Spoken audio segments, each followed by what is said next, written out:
Okay ឥឡូវយើងធ្វើការ unboxing ទាំងអស់គ្នាណាត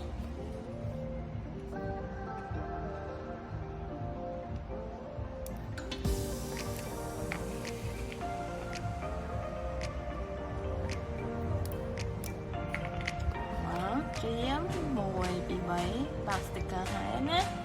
អូខេចាំអត់ទាំងអស់គ្នា1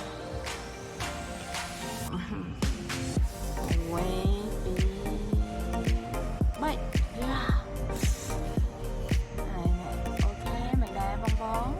ស្អាតទេពណ៌ហ្នឹងជា blue ពណ៌ថ្មីរបស់ iPhone 13 Pro Max បើអ្នកគាត់ចង់ដឹងថា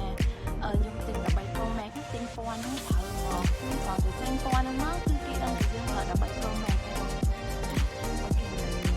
មើលជិះតិចណាវ៉ាវស្អាតណាស់ពណ៌នេះហ្មងពណ៌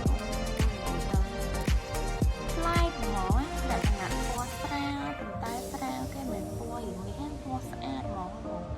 ស្អាតមែនតើហ្មងអ្នកបងឯងបានមើលផ្ទាល់ហត់តែស្អាតទៀតហ្មងកែមគេស្អាតហ្មងវ៉ាវដល់ភ្លឺហ្មងបងមើលខោស្អាតហ្នឹងនេះស្អាតមែនតើហ្មងអូខេហើយបន្តមកទៀតយើងមកមើលថាមានអីទៀតណអូខេដូចជាលើកមុនដែរមានក្រាស់នេះមួយក៏ដូចជាខ្សែសាកណាអត់មានក្រាស់សាកទៀតទេអូខេអញ្ចឹងបើសិនជាចង់បានអីត្រូវទៅហាង iPhone shop ណាបងណា